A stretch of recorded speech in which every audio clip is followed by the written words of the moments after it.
ꯊꯧꯔꯝꯒꯤ ꯃꯈꯥ ꯇꯥꯔꯛꯄꯗ ꯍꯧꯖꯤꯛ ꯑꯃꯨꯛ ꯌꯨꯝꯖꯀꯩꯁ ꯅꯨꯃꯤꯠ ꯈꯨꯗꯤꯡꯒꯤ ꯄꯨꯡꯐꯝ ꯑꯁꯤꯗ ꯊꯝꯖꯔꯤꯕ ꯂꯥꯏꯚ ꯇꯦꯂꯦꯟ ꯍꯟ ꯊꯧꯔꯝ ꯑꯁꯤꯒ ꯂꯣꯏꯅꯅ ꯄꯨꯁꯄꯔꯥꯅꯤ ꯂꯥꯏꯁ꯭ꯔꯝ ꯑꯃꯗꯤ ꯃꯣꯅꯤꯀꯥ ꯊꯣꯛꯆꯣꯃꯅꯤꯅ ꯈꯨꯔꯨꯝꯖꯔꯤ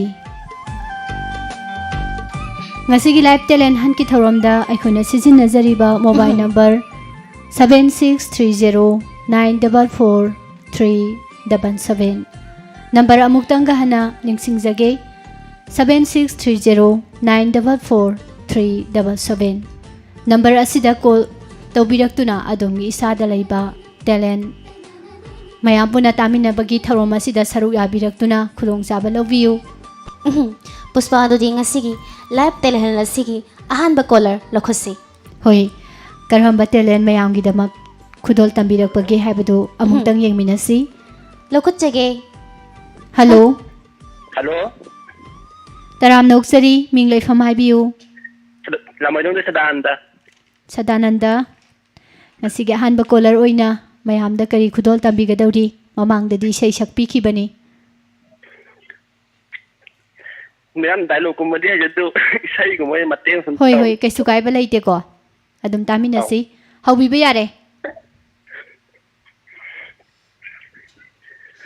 ꯃꯦꯟꯁꯤꯟꯕ ꯉꯝꯗ꯭ꯔꯕ ꯄꯨꯛꯅꯤꯡꯒꯤ ꯑꯌꯨꯕ ꯃꯈꯨꯜꯁꯦ ꯃꯦꯟꯁꯤꯟꯕ ꯉꯝꯗ꯭ꯔꯕ ꯄꯨꯛꯅꯤꯡꯒꯤ ꯑꯌꯨꯕ ꯃꯈꯨꯜꯁꯦ ꯅꯪꯒꯤ ꯋꯥꯍꯩꯒꯤ ꯊꯧꯔꯕ ꯇꯥꯗꯅ ꯄꯦꯅ ꯍꯟꯖꯤꯟ ꯍꯟꯖꯤꯟ ꯍꯟꯖꯤꯟ ꯊꯤꯟꯗꯠꯄꯤꯌꯨ ꯅꯪꯒꯤ ꯋꯥꯍꯩꯒꯤ ꯊꯧꯔꯕ ꯇꯥꯗꯅ ꯄꯦꯅ ꯍꯟꯖꯤꯟ ꯍꯟꯖꯤꯟ ꯍꯟꯖꯤꯟꯊꯤꯟꯗꯠꯄꯤꯌꯨ ಮಧುನ ಹಿಂಬಾಗಿ ಮಮಲೇಪ್ಲಗೆ ಮಧುನ ಹಿಂಬಾಗಿ ಮಮಲೇಪ್ಲಗೆ ಮಧುನ ಹಿಂಬಾಗಿ ಮಮಲೇಪ್ಲಗೆ ಮಧುನ ಹಿಂಬಾಗಿ ಮಮಲೇಪ್ಲಗೆ ಮೆನ್ಸಿನ್ಬ ngꯝꯖꯕ ꯄꯨꯛꯅꯤꯡꯒꯤ ꯑꯌꯨꯕ ꯃꯈꯨꯜꯁꯦ ಮೆನ್ಸಿನ್ಬ ngꯝꯖꯕ ꯄꯨꯛꯅꯤꯡꯒꯤ ꯑꯌꯨꯕ ꯃꯈꯨꯜꯁꯦ ꯈꯣꯟꯖꯦꯜ ꯊꯣꯛꯅ ꯂꯥꯎꯈꯣ ꯅꯪꯕꯨ ꯅꯨꯡꯁꯤꯗꯦ ꯍꯥꯏꯅ ꯈꯣꯟꯖꯦꯜ ꯊꯣꯛꯅ ꯂꯥꯎꯈꯣ ꯑꯩꯕꯨ ꯅꯨꯡꯁꯤꯗꯦ ꯍꯥꯏꯅ ꯅꯪꯒꯤ ꯑꯌꯥꯛꯄ ꯈꯣꯟꯖꯦꯜꯗꯨꯅ ꯅꯣꯡꯗꯣ ꯆꯣꯔꯥꯔꯦ ꯁꯦꯒꯥꯏꯗꯨꯅ ꯀꯣꯛꯊꯛꯇ ꯇꯥꯔꯛꯄ ꯑꯣꯏꯔꯁꯅꯨ ꯀꯣꯛꯊꯛꯇ ꯇꯥꯔꯛꯄ ꯑꯣꯏꯔꯁꯅꯨ ꯀꯣꯛꯊꯛꯇ ꯇꯥꯔꯛꯄ ꯑꯣꯏꯔꯁꯅු ꯀꯣꯛꯊꯛꯇ ꯇꯥꯔꯛꯄ ꯑꯣꯏꯔꯁꯅꯨ ꯃꯦꯟꯁꯤꯟꯕ ꯉꯝꯗ꯭ꯔꯕ ꯄꯨꯛꯅꯤꯡꯒꯤ ꯑꯌꯨꯕ ꯃꯈꯨꯜꯁꯦ ꯅꯐꯝꯗ ꯑꯃꯨꯛ ꯍꯟꯅ ꯌꯦꯠꯂꯔꯣꯏ ꯅꯪꯒꯤ ꯌꯥꯏꯐꯅꯕ ꯈꯟꯕꯁꯨ ꯂꯦꯞꯂꯒꯦ ꯅꯐꯝꯗ ꯑꯃꯨꯛ ꯍꯟꯅ ꯌꯦꯠꯂꯔꯣꯏ ꯅꯪꯒꯤ ꯌꯥꯏꯐꯅꯕ ꯈꯟꯕꯁꯨ ꯂꯦꯞꯂꯒꯦ ꯑꯗꯨꯕꯨ ꯃꯁꯤꯃꯇꯪꯗꯤ ꯑꯌꯥꯕ ꯄꯤꯕꯤꯌꯨ ꯃꯄꯣꯛꯁꯤꯃꯒꯤ ꯅꯪꯕꯨ ꯅꯤꯡꯁꯤꯡꯖꯒꯦ ꯃꯁꯤꯃꯇꯪꯗꯤ ꯑꯌꯥꯕ ꯄꯤꯕꯤꯌꯨ ꯃꯄꯣꯛꯁꯤꯃꯒꯤ ꯅꯪꯕꯨ ꯅꯨꯡꯁꯤꯖꯒꯦ ꯃꯦꯟꯁꯤꯟꯕ ꯉꯝꯗ꯭ꯔꯕ ꯄꯨꯛꯅꯤꯡꯒꯤ ꯑꯌꯨꯕ ꯃꯈꯨꯜꯁꯦ ꯃꯦꯟꯁꯤꯟꯕ ꯉꯝꯗ꯭ꯔꯕ ꯄꯨꯛꯅꯤꯡꯒꯤ ꯑꯌꯨꯕ ꯃꯈꯨꯜꯁꯦ ꯊꯦꯡꯛ ꯌꯨ ꯊꯥꯒꯠꯆꯔꯤ ꯌꯥꯝꯅ ꯐꯖꯅ ꯁꯛꯈ꯭ꯔꯦ ꯍꯣꯏ ꯏꯁꯩ ꯈꯨꯁꯛꯁꯦ ꯏꯁꯥꯗꯒ ꯌꯥꯝꯅ ꯐ꯭ꯔꯤ ꯑꯣꯏꯅ ꯁꯛꯏ ꯍꯥꯏꯇꯥꯔꯦ ꯊꯥꯒꯠꯆꯔꯤ ꯁꯗꯥꯅꯟꯗ ꯉꯁꯤꯒꯤ ꯊꯧꯔꯝ ꯑꯁꯤꯒꯤ ꯑꯍꯥꯟꯕ ꯀꯣꯂꯔ ꯑꯣꯏꯅ ꯌꯥꯝꯅ ꯐꯖꯕ ꯏꯁꯩ ꯑꯃꯈꯛ ꯈꯨꯗꯣꯜ ꯇꯝꯕꯤꯔꯕ ꯍꯟꯅ ꯍꯟꯅ ꯊꯥꯒꯠꯆꯔꯤ ꯃꯊꯪꯒꯤ ꯀꯣꯂꯔꯗ ꯑꯃꯨꯛ ꯈꯨꯗꯣꯡꯆꯥꯕ ꯄꯤꯖꯒꯦ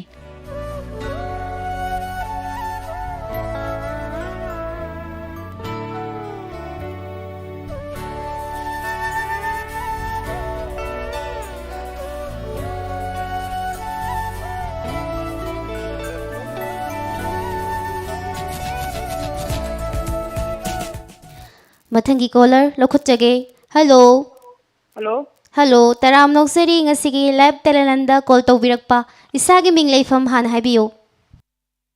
Madam, Mhm. warningambam thalertagi permissori kawi madam.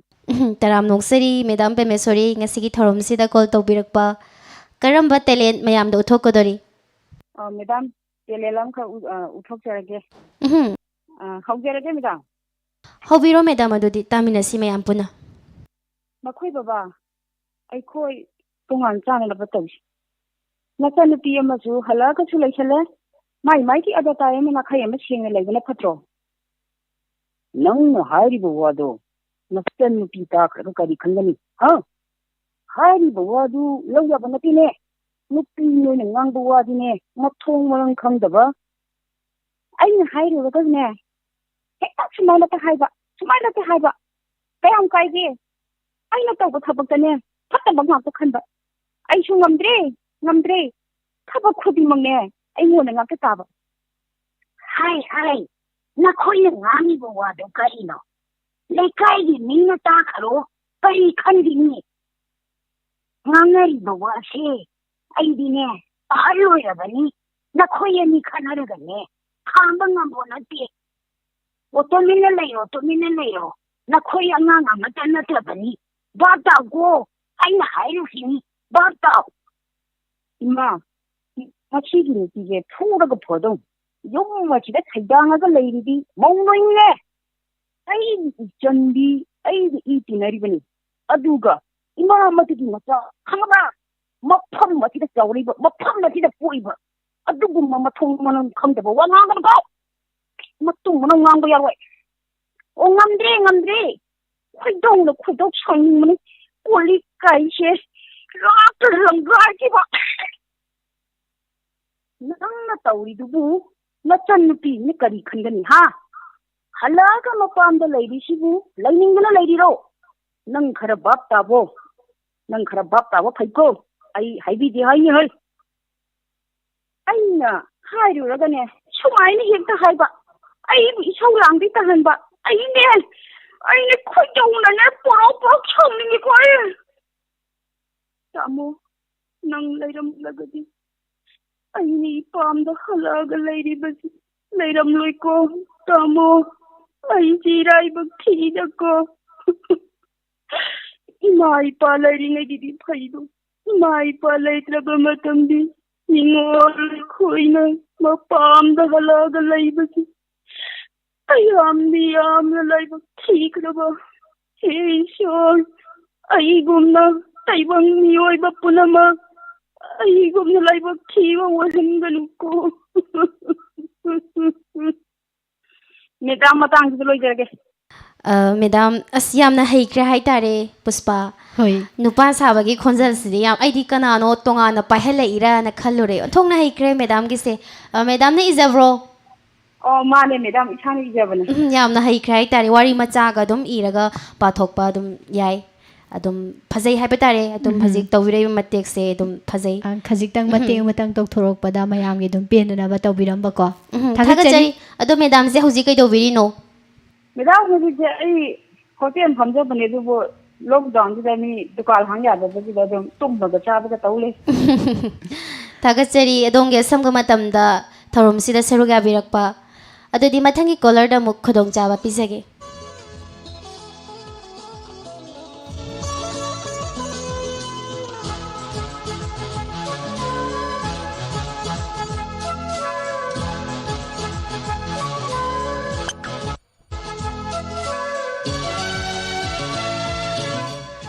Mathangi caller lokhotjage. Hello. Hello, madam. Hello. Tajare isagi ming leifam haibiyo. Ay Tianthai bungdagi ibomja. Taram noksari thorom sida call tawbirakpa. Oh. Ngasidi karamba talent uthokadori. Dang si sai mati am tang saksage. Adudi hobiro say mayam taminasi. Sophia I khonjel de aina ngang ngai da dum pamjarakpa. Madam. Yamna nungsiba khonjalni. Sophia gi khonjal sabirakadaba male Puspa. Salam Sophia I mati am tang nangjarakta. Hoi. Gangbiro taminasi. number yaudaba, number yaudaba, I nusiba, pantung yang napobiyo, nilai lino, nang kinaman lilama, ay bunsiyo, nang kinaman lilama, ay bunsiyo. Ubing panthong tang na, number yang drama, ay siba, panthong yang matubiyo, nilai binu, nang naaripani, kanjani mawakan, nang tanalay niyo, ay gitaway tong bilang. Number yang drama, ay nusiba, pantu yang napobiyo, nilai binu. Kalau Madam Cimatang ko sanjay kasi mapang mali ang pakalete ni. Oh, ngasi ahanba phangbiba oibirabra. ꯑꯗꯣ ꯁꯣꯐꯤꯌꯥꯒꯤ ꯏꯁꯩꯕꯨꯗꯤ ꯃꯃꯥꯡꯉꯩꯗꯒꯤ ꯑꯗꯨꯝ ꯑꯉꯥꯡ ꯑꯣꯏꯔꯤꯉꯩꯗꯒꯤ ꯄꯥꯝꯃꯦꯅ ꯍꯥꯏꯕꯤꯔꯛꯑꯦ ꯑꯗꯣ ꯅꯨꯄꯤ ꯈꯣꯟꯖꯦꯜꯗꯒ ꯏꯁꯩ ꯁꯛꯄꯁꯦ ꯑꯗꯨꯝ ꯌꯨꯝꯗ ꯂꯩꯕ ꯃꯇꯝꯗ ꯑꯗꯨꯝ ꯁꯛꯄ꯭ꯔꯥ ꯏꯁꯥꯒꯤ ꯁꯤꯟꯐꯝ ꯑꯣꯏꯅꯒ ꯂꯩꯕ꯭ꯔꯣ ꯁꯤꯁꯤꯕꯨ ꯇꯨꯡꯒꯤ ꯀꯔꯤ ꯑꯁꯥꯒ ꯂꯩꯕꯤꯒꯦ hello Hello. Hello Hey, Madam. ꯅꯨꯄꯤ ꯈꯣꯟꯖꯦꯜꯗꯒ ꯏꯁꯩ ꯁꯛꯄꯁꯦ ꯏꯁꯥꯒꯤ ꯑꯣꯏꯅ ꯌꯥꯝ ꯄꯥꯝꯖꯕ꯭ꯔꯥ ꯅꯠꯇ꯭ꯔꯒꯅ ꯁꯂꯥꯝ ꯁꯣꯐꯤꯌꯥꯒꯤ ꯈꯣꯟꯖꯦꯜꯁꯤ ꯈꯛꯇꯪ ꯄꯥꯝꯖꯔꯨꯕꯗꯒꯤ ꯉꯥꯎꯖꯔꯨꯕꯗꯒꯤ ꯊꯑꯣꯏꯅ ꯗꯥꯏꯃꯟꯗ ꯇ꯭ꯔꯥꯏ ꯇꯧꯒꯦ ꯀꯥꯏꯅ Ay, ꯇꯧꯕꯤꯔꯤꯔꯥ isa yung hajabado na tela. Sophia, jangang may isang pamjara pa. ꯍꯣꯏ Ito isang try to niya. ꯑꯗꯣ ꯍꯧꯖꯤꯛ ꯏꯁꯥꯅꯒ ꯏꯁꯩ ꯁꯛꯏ ꯀꯥꯟꯁꯤꯗꯗꯤ ꯏꯁꯥꯒꯤ ꯑꯀꯣꯏꯕꯗ ꯍꯥꯏꯇꯥꯔꯦꯀꯣ ꯂꯥꯞꯇꯛꯅꯒ ꯑꯣꯏꯔꯒꯁꯨ ꯀꯅꯥ ꯀꯅꯥꯒꯨꯝꯕꯒꯗꯤ ꯂꯩꯕ ꯁꯨꯝ ꯎꯒꯦ Okay ba? ꯏꯁꯥꯅ ꯍꯧꯖꯤꯛ ꯂꯩꯔꯤꯕ ꯃꯐꯝꯁꯤꯗ ꯌꯨꯝꯗ ꯂꯩꯕꯤꯕ꯭ꯔꯣ ꯍꯧꯖꯤꯛꯁꯦ Oh, tumambali ito. ꯑꯗꯣ ꯌꯨꯝꯒꯤ ꯃꯤꯑꯣꯏꯁꯤꯡꯒꯗꯤ ꯂꯩꯕꯤꯕ꯭ꯔꯣ Nam yung si daw ya ba kita pani. Thagatsari thoromsida sarug yabiraktuna adomgi haijaba khara mayamdo thokpiramba thagatsari haninga leitana ꯊꯥꯒꯠꯆꯔꯤ mathanggi collar da muk khudong chaba pizage ꯌꯥꯝ ꯊꯥꯖꯗꯅ ꯏꯁꯥꯒꯤ ꯍꯩꯖꯕ ꯏꯁꯩ ꯃꯇꯦꯛ ꯑꯃ ꯅꯨꯄꯤ ꯈꯣꯟꯖꯦꯜꯗ ꯉꯪꯊꯣꯛꯄꯤꯗꯅ ꯃꯌꯥꯝꯗ ꯃꯊꯦꯜ ꯑꯃ ꯑꯣꯏꯅ ꯍꯥꯞꯄꯤꯔꯝꯕ haninga ꯍꯟꯅ leitana ꯊꯥꯒꯠꯆꯔꯤ thagatsari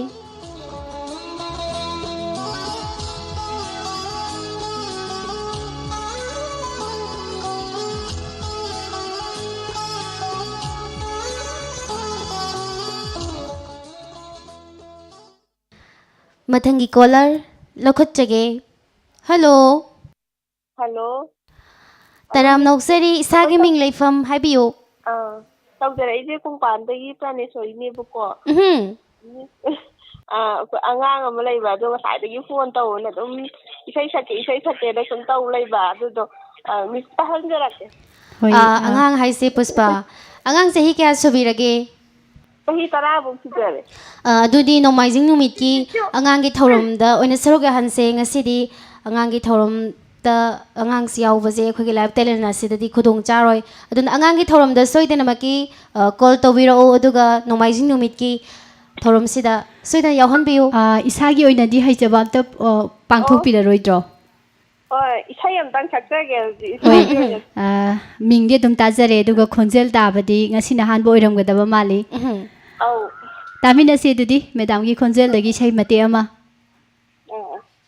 Mina hawjarage. ꯍꯧꯕꯤꯔꯣ Hamoy anigi punpani saibang kana kanaku udana yang shuari tanu tanu mangkhayin jaba uri khange yosidi yukaya nushiba langsani aigi thamoy khangdiba nushi ikhiba masas naijaba thamoy aina nambu nushiba aina nambu yajaba mapok tarita nambu di panglaro amidang sai suna chanjaya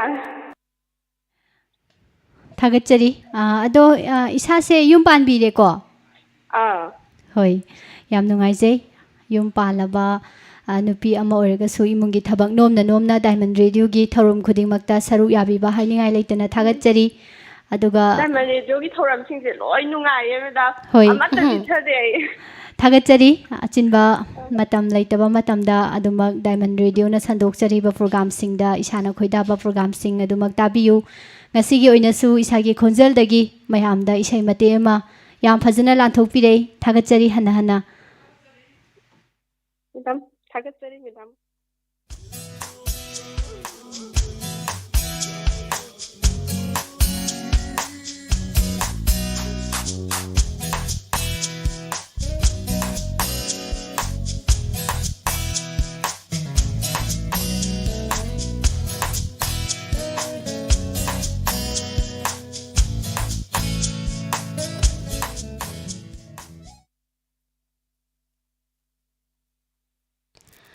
ꯃꯊꯪꯒꯤ colour ꯂꯧꯈꯠꯆꯒꯦ hello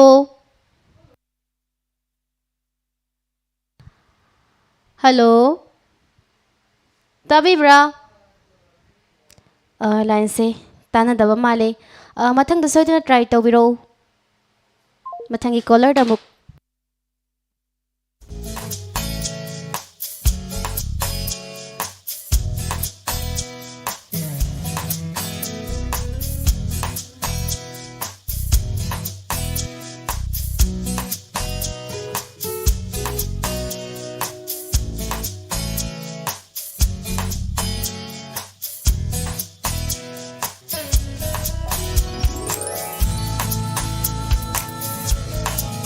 hello hello ꯇꯥꯖꯔꯦ ꯏꯁꯥꯒꯤ ꯃꯤꯡ ꯂꯩꯐꯝ ꯍꯥꯏꯕꯤꯌꯨ ꯑꯩ ꯊꯣꯏꯖꯅ ꯀꯛꯆꯤꯡꯗꯒꯤ ꯇꯔꯥꯝ ꯅꯧꯖꯔꯤ ꯊꯧꯔꯝꯁꯤꯗ call ꯇꯧꯕꯤꯔꯛꯄ ꯉꯁꯤꯒꯤ life ꯇꯦꯂꯦꯟꯒꯤ ꯊꯧꯔꯝ ꯑꯁꯤꯗ ꯏꯁꯥꯒꯤ ꯍꯩꯖꯕ ꯀꯔꯤ ꯎꯠꯊꯣꯛꯄꯤꯒꯗꯧꯔꯤ ꯃꯌꯥꯝꯗ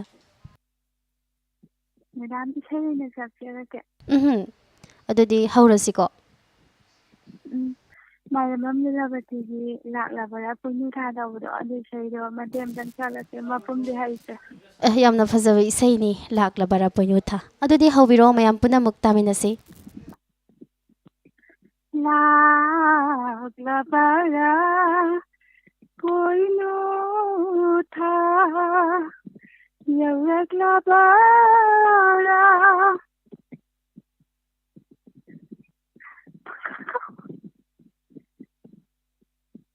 ꯅꯨꯡꯁꯤ ꯋꯥꯁꯪ ꯂꯥꯛꯈꯤꯕꯅꯤ ꯑꯗꯨꯉꯩ ꯊꯦꯡꯅ ꯑꯌꯤꯡꯒꯤ ꯊꯥꯕꯜꯗ ꯂꯥꯛꯂꯕꯔꯥ ꯄꯣꯏꯅꯨꯊꯥ ꯑꯁ ꯀꯥꯎꯊꯣꯛꯈꯔꯦ ꯉꯁꯤꯗꯤ ꯌꯥꯝꯁꯨ ꯄꯥꯈꯠꯂꯛꯏ ꯀꯩꯒꯤꯅꯣ ꯈꯪꯗꯦ ꯉꯁꯤꯅ ꯑꯍꯥꯟꯕ ꯐꯪꯕ ꯑꯣꯏꯕꯤꯔꯕ꯭ꯔꯣ ꯅꯠꯇꯦꯗ ꯑꯗꯨꯕꯨꯗꯤ ꯌꯥꯝ ꯐꯪꯈ꯭ꯔꯦ ꯑꯗꯩꯗ ꯁꯨꯝ ꯃꯦꯗꯥꯝ ꯍꯣꯏꯒꯤ ꯒꯨꯟꯁꯦ ꯌꯥꯝ ꯀꯟꯕ ꯑꯗꯨꯗꯨꯒ ꯅꯨꯡꯁꯤꯕꯤꯕꯒꯤꯅꯤ ꯑꯩꯈꯣꯏ ꯍꯥꯏꯕ ꯁꯤꯗ ꯇꯥꯔꯦꯅꯦ ꯇꯥꯔꯤꯕ ꯂꯥꯏꯞ ꯆꯥꯠꯇ ꯂꯩꯕ ꯃꯈꯩꯁꯨ ꯃꯒꯨꯟꯁꯦ ꯌꯥꯝ ꯀꯟꯕꯅꯤꯅ ꯊꯥꯒꯠꯆꯔꯤ ꯂꯤꯟꯊꯣꯏ ꯏꯁꯩꯁꯨ ꯌꯥꯝ ꯍꯩꯔꯝꯃꯦꯀꯣ ꯍꯧꯖꯤꯛꯁꯤꯕꯨ ꯌꯨꯝꯗ ꯂꯩꯕꯤꯕ꯭ꯔꯣ ꯊꯕꯛ ꯏꯪꯈꯥꯡ ꯆꯠꯊꯣꯛꯄꯤꯕ꯭ꯔꯣ ꯌꯨꯝꯗ ꯂꯩ ꯍꯣꯏ ꯊꯥꯒꯠꯆꯔꯤ ꯏꯁꯩ ꯃꯇꯦꯛ ꯑꯃꯇꯪ ꯃꯌꯥꯝꯗ ꯂꯥꯟꯊꯣꯛꯄꯤꯗꯅ ꯇꯥꯍꯟꯕꯤꯔꯝꯕ ꯍꯟꯅ ꯍꯟꯅ ꯊꯥꯒꯠꯆꯔꯤ ꯂꯤꯟꯊꯣꯏ ꯃꯊꯪꯒꯤ ꯀꯣꯂꯔꯗ ꯑꯃꯨꯛ ꯈꯨꯗꯣꯡꯆꯥꯕ ꯄꯤꯖꯔꯤ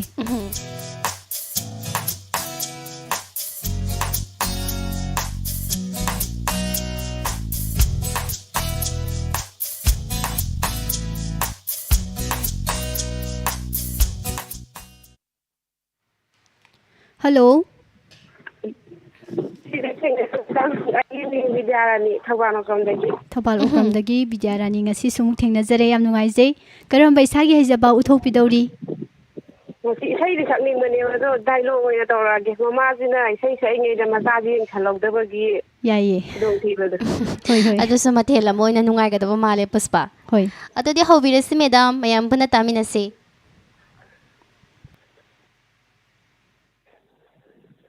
ꯑꯣ ꯏꯃꯥ ꯅꯪꯒꯤ ꯏꯁꯩꯗꯣ ꯉꯥꯛꯇ ꯂꯦꯞꯈꯣꯕ ꯇꯥꯅꯤꯡꯗꯕꯅ ꯂꯣꯏꯔꯦꯕ ꯏꯃꯥꯒꯤ ꯏꯁꯩꯗꯣ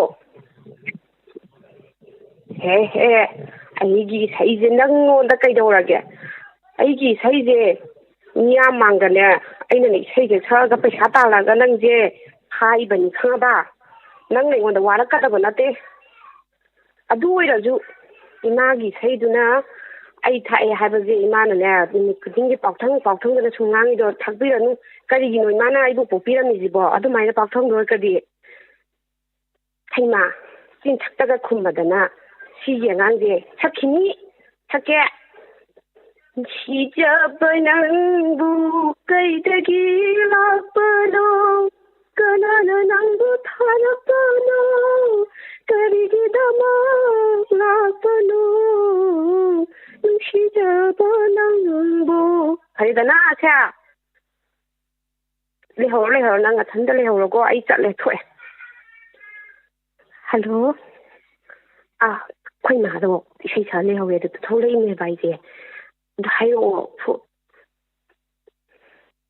ꯅꯣꯏ ꯅꯃꯥꯁꯤꯁꯨ ꯏꯁꯩꯁꯦ ꯇꯥꯅꯤꯡꯗꯦ ꯏꯁꯩ ꯁꯛꯏꯅꯦꯅ ꯈꯣꯟꯖꯦꯜꯅꯦ ꯕꯣꯀꯦꯅꯦꯅ ꯁꯥꯎꯅꯦꯅ ꯃꯔꯣꯟ ꯑꯃ ꯇꯥꯅꯤꯡꯗꯕꯅ ꯅꯣꯡꯉꯥꯜ ꯅꯨꯃꯤꯠ ꯇꯥꯕꯧꯕ ꯑꯗꯨꯅꯦꯕ ꯑꯩ ꯏꯁꯩ ꯇꯥꯅꯤꯡꯗꯗꯅꯅꯦ ꯈꯠꯄ ꯌꯥꯕ ꯈꯠꯅꯔꯒ ꯊꯣꯛꯂꯛꯏꯅꯦꯕ ꯑꯗꯨ ꯅꯣꯏ ꯍꯨꯏꯖꯥꯎꯗꯨꯗꯤ ꯂꯩꯇ꯭ꯔꯣ ꯅꯣꯏ ꯍꯨꯏꯖꯥꯎ ꯄꯣꯀꯦꯠ ꯗꯣꯛ ꯃꯆꯥ ꯌꯥꯝꯅ ꯂꯥꯎꯕꯤꯗꯣ ꯂꯩꯇ꯭ꯔꯣ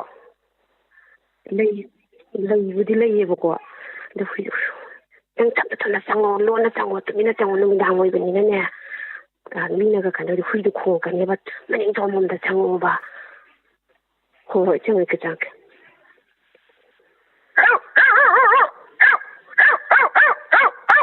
ꯃꯨꯇꯤ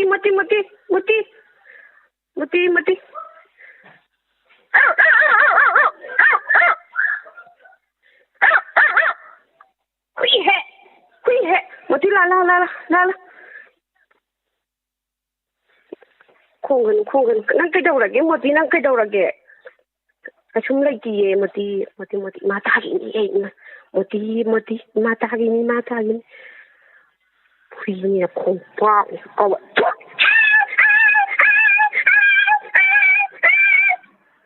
ꯏꯃꯥ ꯍꯨꯏꯗꯨ ꯀꯩꯗꯧꯔꯒꯦ ꯍꯨꯏꯗꯨ ꯅꯪꯅꯅꯦ ꯅꯪ ꯋꯥꯅ ꯆꯪꯉꯛꯄꯗ ꯀꯥꯎꯊꯠꯂꯤ ꯑꯣꯏꯔꯝꯒꯅꯤꯅꯦ ꯅꯪ ꯂꯩꯔꯝꯃꯣ ꯅꯪ ꯀꯔꯤꯅꯣ ꯏꯃꯥꯅ ꯉꯥꯡꯁꯤꯕꯣ ꯀꯅꯥꯒꯤ ꯋꯥꯅ ꯂꯩꯁꯥꯕꯤꯁꯤꯗꯕꯣ ꯏꯃꯥ ꯑꯗꯨꯃꯥꯏꯅ ꯋꯥꯉꯥꯡ ꯁꯉꯥꯡꯗꯣ ꯂꯨꯗꯕ ꯋꯥꯉꯥꯡ ꯁꯉꯥꯡꯗꯣ ꯉꯥꯡꯒꯅꯦ ꯏꯃꯥꯅ ꯏꯁꯩ ꯁꯛꯄ ꯆꯠꯈ꯭ꯔꯕꯅꯤꯗꯣꯅ ꯆꯠꯈ꯭ꯔꯒꯅꯦ ꯑꯩꯉꯣꯟꯗ ꯑꯗꯨꯒꯨꯝꯕ ꯅꯥꯇꯩ ꯆꯥꯗꯕ ꯋꯥꯉꯥꯡ ꯁꯉꯥꯡ ꯉꯥꯡꯕꯤꯔꯛꯀꯅꯨ ꯏꯃꯥ ꯇꯥꯅꯤꯡꯗꯕ ꯋꯥꯉꯥꯡ ꯁꯉꯥꯡꯗꯣ ꯉꯥꯡꯕꯤꯔꯛꯀꯅꯣꯕ ꯑꯩꯒꯤ ꯅꯨꯄꯥꯗꯨꯕꯨ ꯀꯗꯥꯏꯗꯕꯨ ꯆꯠꯈꯤꯕꯖꯥꯠꯅꯣ ꯊꯦꯡꯉꯕ ꯑꯍꯤꯡꯁꯤꯗꯕꯨ ꯃꯆꯥ ꯑꯅꯥꯕꯁꯤꯒ ꯃꯥꯅ ꯀꯥꯏꯗꯕꯨ ꯆꯠꯈꯤꯕꯖꯥꯠꯅꯣ ꯍꯜꯂꯛꯈꯤꯗꯅ ꯃꯁꯤ ꯑꯩ ꯇꯧꯒꯦꯕ ꯑꯉꯥꯡꯒꯤ ꯆꯥꯛ ꯍꯤꯗꯥꯛ ꯂꯩꯅꯤꯅ ꯊꯣꯛꯈ꯭ꯔꯦ ꯍꯤꯗꯥꯛ ꯂꯩꯔꯛꯇꯦ ꯄꯊꯤꯐꯥꯎ ꯌꯨꯊꯛꯑꯒ ꯂꯥꯛꯏ ꯑꯣꯏꯔꯒꯅꯤꯕ ꯁꯤ ꯄꯂꯦꯟꯅꯗꯨꯁꯨ ꯃꯥꯅ ꯑꯩꯕꯨꯅꯦ ꯊꯣꯔꯦꯟ ꯇꯧꯗꯣꯔꯤꯕꯅꯤ ꯉꯁꯤꯗꯤ ꯈꯪꯅꯔꯦ ꯄꯨꯡ 12 ꯇꯥꯔꯦꯕ ꯍꯧꯖꯤꯛ ꯃꯥ ꯑꯩ ꯊꯛꯇꯦꯗ ꯑꯩ ꯌꯨ ꯊꯛꯇꯦ ꯊꯣꯡ ꯍꯥꯡꯉꯨ ꯚꯥꯏ ꯇꯥꯃꯣ ꯈꯩꯗ ꯆꯠꯄꯤꯔꯨꯕꯅꯣ ꯄꯨꯡ 12 ꯇꯥꯔꯕꯁꯤꯐꯥꯎꯗ ꯑꯉꯥꯡ ꯑꯅꯥꯕꯁꯤꯒ ꯑꯩꯒ ꯆꯥꯛꯁꯨ ꯊꯣꯡꯗ꯭ꯔꯤ ꯆꯦꯡꯁꯨ ꯂꯩꯇꯦ ꯅꯪꯁꯨ ꯅꯨꯄꯤ ꯀꯣꯏꯔꯕꯁꯦ ꯑꯩ ꯈꯪꯉꯦꯕ ꯅꯪꯅꯅꯦ ꯃꯈꯥꯔꯣꯝ ꯊꯝꯕ ꯏꯁꯩ ꯁꯛꯄꯤ ꯁꯤꯒꯤ ꯃꯆꯥꯅꯨꯄꯤ ꯀꯣꯏ ꯍꯥꯏꯕꯁꯦ ꯑꯩ ꯈꯪꯉꯦ ꯄꯨꯁꯜꯂꯛꯑꯣ ꯂꯩꯃꯤꯟꯅꯔꯁꯤ ꯄꯨꯟꯅ ꯑꯩꯅ ꯈꯥꯡꯉꯤꯕ ꯆꯩꯅꯥꯁꯦ ꯃꯥꯏ ꯇꯥꯃꯣꯅꯗꯤ ꯈꯪꯕꯤꯔꯝꯃꯣꯏ ꯃꯥꯏ ꯇꯥꯃꯣꯗꯤ ꯆꯥꯔꯨꯔꯦ ꯊꯛꯎꯔꯦ ꯑꯐꯪꯕ ꯄꯩꯁꯥꯗꯨꯗ ꯑꯍꯥꯎ ꯑꯊꯨꯝ ꯆꯥꯔꯨꯔꯒꯅꯦ ꯍꯟꯖꯤꯜꯂꯒ ꯅꯨꯄꯤ ꯑꯃꯨꯛ ꯀꯣꯏꯔꯦ ꯅꯨꯄꯤꯗꯨꯁꯨꯅꯦ ꯃꯆꯥꯅꯨꯄꯤ ꯂꯩꯁꯥꯕꯤꯅꯦ ꯍꯌꯦꯡ ꯃꯥꯏ ꯇꯥꯃꯣꯅꯦ ꯆꯥꯅꯔꯛꯑꯒꯗꯤ ꯌꯥꯝ ꯅꯨꯡꯉꯥꯏꯔꯣꯏ ꯃꯥꯏ ꯇꯥꯃꯣ ꯄꯨꯁꯜꯂꯛꯑꯣ ꯅꯪ ꯑꯩꯗꯨꯕꯣ ꯑꯩ ꯀꯅꯥ ꯀꯣꯏꯔꯒꯦꯅꯦ ꯅꯦꯆꯥ ꯑꯗꯨꯃꯥꯏꯅ ꯉꯥꯡꯉꯛꯀ ꯑꯩꯉꯣꯟꯗ ꯍꯣꯏ ꯇꯨꯝꯕꯤꯔꯣꯕ ꯃꯥꯏ ꯇꯥꯃꯣꯗ ꯉꯁꯥꯏꯗꯒꯤꯗꯤ ꯍꯟꯖꯟꯕꯤꯔꯒꯅꯦ ꯑꯉꯥꯡꯁꯦ ꯗꯥꯛꯇꯔꯗ ꯄꯨꯕ꯭ꯔꯁꯨ ꯄꯨꯗ ꯀꯣꯔꯣꯅꯥꯒꯤ ꯃꯇꯝꯗꯨꯗ ꯗꯥꯛꯇꯔ ꯄꯨꯕꯗꯁꯨ ꯌꯥꯗꯦꯅ ꯇꯦꯁ ꯇꯧꯁꯦ ꯃꯔꯣ ꯑꯃ ꯇꯧꯁꯦ ꯃꯔꯣ ꯑꯃ ꯑꯩ ꯇꯧꯕ ꯂꯥꯛꯐꯝ ꯈꯪꯗꯦꯀꯣ ꯃꯥꯏ ꯇꯥꯃꯣꯗ ꯈꯪꯗ꯭ꯔꯦꯗ ꯁꯤꯒꯤ ꯃꯤꯁꯦ ꯈꯣꯡꯄꯥꯛ ꯀꯣꯛꯁꯟꯅꯕꯗꯤ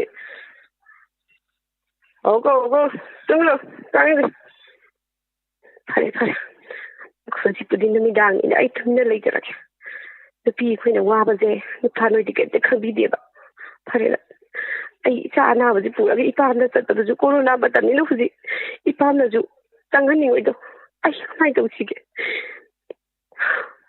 ꯅꯨꯄꯤꯒꯤ ꯃꯄꯣꯛꯁꯦ ꯇꯣꯜꯂꯤꯗꯀꯣ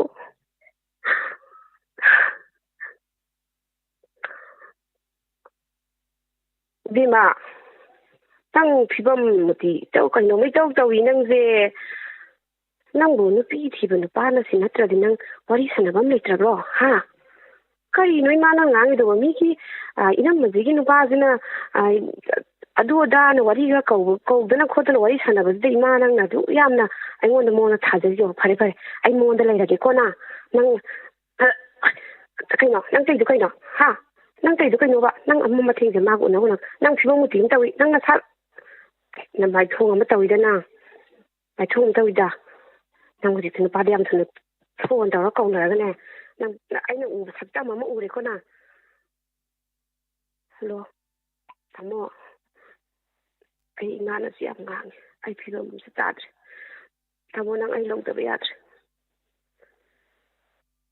ko ni nang ngang du bo ai nu pi ngang thi dang khani na ibani ya ga thapok to bi ni na ai ngon da du wa ngang du Thagachari Madam Bidyarani yam sang na matam se khoi na pijare nungai man badagi adubu matam se khajik-tang yaraktabana maram oraga Madam gi sidi pra koi gi serial play dong na tawdore lila masa moina ado Madam gi se dum yam phazai haiba tare hauji hauji khoi gi society ji thoiba hauji hauji mak thoiba thorom amagum haiba tare ni program amagum yamna phazai Madam gi wari se sum tajaba matam da do telen da natraga so Madam gi se wari oina ithok piraga adum thorom oina hapiba haidi wari macha wari matek leidana sumaina haptok bi ya yamna phazai adu bunga sidi haijaba yam phazai hai tare yamna phazai wari sida sunatana koi hui khongbagi amasu ya hui sibu isagi inaktaga leibra natragana aina khong ni la hui khu khong si so yamna phazai haite an jin na ju ai je hui khong bi na boarding da yam tawre boarding da lai ba hoi hui khong bi di na children home gi da lai gai je oho angang oringai dum hainare bako to hui khongba sikhak tara atopa lairiba saya lairiba mayam sigidi dum tambibra sum hainaba sinfam haijidi he test tawgalidana ko ado atopa dum chi ma sana bi thok sa dan tai tam de yam man ba haitare ko yam man jai aisu puspa ma gi sibo manak tam thamaga khonga le ibjala ado kaubagi khu khong do ba aisu thaja deba duni hui je bi ga ida hui khong do loi noi ba yam nungai jai adegi listener mayam na so yam nungai biram gani do live chat khe mayam na so chama da chama bi bira khu hau yauri haiba tare takat chari thorom sida saruga birakpa khara khajik malaga tokpa natteba yam thina male hui asengbado male thagachari Madam Bidyarani bu thorom asida saru ya birakpa isagi haijaba dialogue sengbidana Diamond Radio gi thorom bu mapung phahan biba mayam bu ngai nungai han biba hainingai leitana thagachari hanna Diamond Radio gi mai kaidagi mathangi caller da mu khorong jaba pijari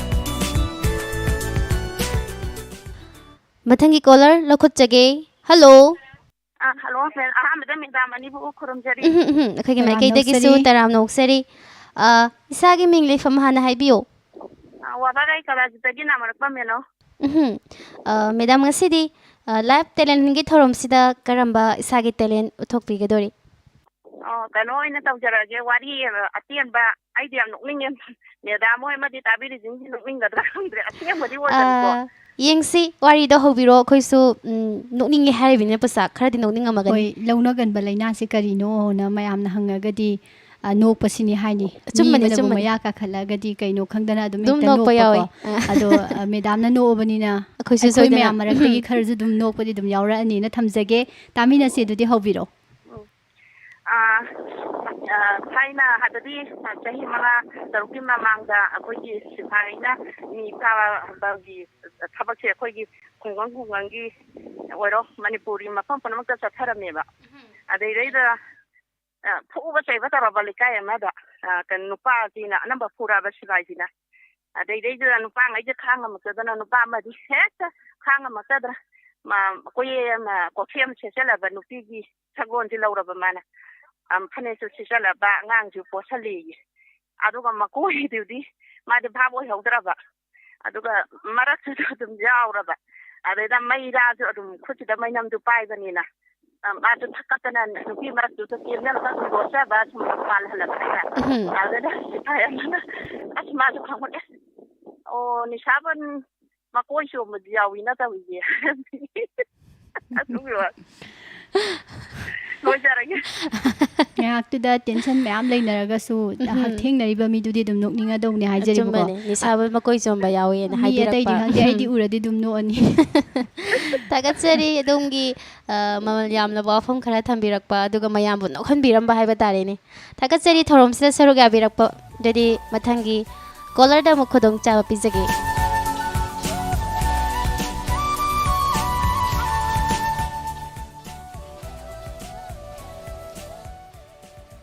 ꯊꯧꯔꯝ ꯑꯁꯤꯗ ꯁꯤꯖꯤꯟꯅꯖꯔꯤꯕ ꯑꯩꯈꯣꯏꯒꯤ mobile number 7630944377 hello hello ꯃꯤꯡ ꯂꯩꯐꯝ ꯍꯥꯏꯕꯤꯌꯨ ꯑꯩ ꯊꯥꯡ ꯑꯁꯥꯝꯗꯒꯤ ꯕꯤꯅꯣꯗ ꯇꯔꯥꯝ ꯅꯣꯛꯆꯔꯤ ꯏꯁꯥꯒꯤ ꯍꯩꯖꯕ ꯃꯌꯥꯝꯗ ꯀꯔꯤ ꯈꯨꯗꯣꯜ ꯇꯝꯕꯤꯒꯗꯧꯔꯤ ꯑꯩ ꯏꯁꯩꯃꯛꯇꯤ ꯑꯝꯇ ꯁꯛꯆꯔꯛꯀꯦ ꯍꯣꯏ ꯑꯗꯨꯗꯤ ꯍꯧꯕꯤꯔꯛꯑꯣ ꯑꯩ ꯍꯧꯖꯔꯛꯑꯒꯦ ꯑꯗꯨꯗꯤ ꯃꯦꯗꯥꯝ ꯍꯧꯕꯤꯔꯛꯑꯣ ꯅꯍꯥꯟꯃꯨꯛꯀꯤ ꯃꯄꯣꯛꯇ ꯑꯩꯅ ꯂꯥꯟꯈꯤꯗꯕꯒꯤ ꯍꯟꯗꯛꯃꯨꯛꯀꯤ ꯃꯄꯣꯛꯇ ꯅꯪꯕꯨ ꯐꯪꯖꯕꯅꯤ ꯅꯍꯥꯟꯃꯨꯛꯀꯤ ꯃꯄꯣꯛꯇ ꯑꯩꯁꯨ ꯅꯍꯥꯟꯃꯨꯛꯀꯤ ꯃꯄꯣꯛꯇ ꯑꯩꯁꯨ ꯂꯥꯟꯈꯤꯗꯕꯒꯤ ꯍꯟꯗꯛꯃꯨꯛꯀꯤ ꯃꯄꯣꯛꯇ ꯅꯪꯕꯨ ꯊꯦꯡꯅꯒꯅꯤ ꯄꯥꯝꯃꯨꯕꯅ ꯂꯣꯏꯔꯦ ꯀꯜꯂꯛꯄꯅ ꯊꯜꯂꯦ ꯑꯩ ꯑꯉꯥꯎꯕꯤꯒꯨꯝ ꯑꯣꯏꯔꯦꯅꯦ ꯁꯤꯗ ꯁꯨꯝ ꯂꯣꯏꯁꯤꯟꯖꯔꯒꯦ ꯃꯦꯗꯥꯝ ꯊꯥꯒꯠꯆꯔꯤ ꯌꯥꯝꯅ ꯐꯖꯕ ꯑꯐꯥꯎꯒꯤ ꯏꯁꯩ ꯑꯃ ꯁꯛꯄꯤꯔꯝꯕ ꯍꯣꯏ ꯊꯥꯒꯠꯆꯔꯤ ꯁꯥꯔ ꯕꯤꯅꯣꯗ ꯈꯣꯟꯖꯦꯜ ꯑꯣꯏꯅ ꯇꯥꯖꯕ ꯐꯪꯖꯕ ꯌꯥꯝ ꯅꯨꯡꯉꯥꯏꯖꯩ ꯃꯤꯡꯗꯤ ꯇꯥꯖꯔꯦ ꯍꯥꯏꯖꯔꯤꯕꯀꯣ ꯑꯗꯣ ꯉꯁꯤ ꯑꯃꯨꯛ ꯈꯣꯟꯖꯦꯜ ꯇꯥꯍꯟꯕꯤꯔꯛꯄ ꯍꯥꯏꯅꯤꯡꯉꯥই ꯂꯩꯇꯅ ꯊꯥꯒꯠꯆꯔꯤ ꯏꯁꯥꯒꯤ ꯍꯩꯖꯕ ꯏꯁꯩ ꯃꯇꯦꯛ ꯑꯃꯈꯛ ꯂꯥꯏꯐ ꯇꯦꯂꯦꯟ ꯍꯟꯠꯀꯤ ꯊꯧꯔꯝꯗ ꯂꯥꯟꯊꯣꯛꯄꯤꯗꯨꯅ ꯃꯌꯥꯝ ꯄꯨꯟꯅ ꯇꯥꯃꯤꯟꯅꯕꯒꯤ ꯈꯨꯗꯣꯡꯆꯥꯕ ꯑꯃ ꯄꯤꯕꯤꯔꯝꯕ ꯍꯟꯅ ꯍꯟꯅ ꯊꯥꯒꯠꯆꯔꯤ ꯃꯣꯅꯤꯀꯥ ꯃꯊꯪꯒꯤ ꯀꯣꯂꯔ ꯉꯥꯏꯅ ꯑꯩꯅ ꯃꯣꯅꯤꯀꯥꯗ ꯁꯨꯝ ꯍꯥꯏꯖꯅꯤꯡꯕ ꯍꯥꯏꯇꯥꯔꯦ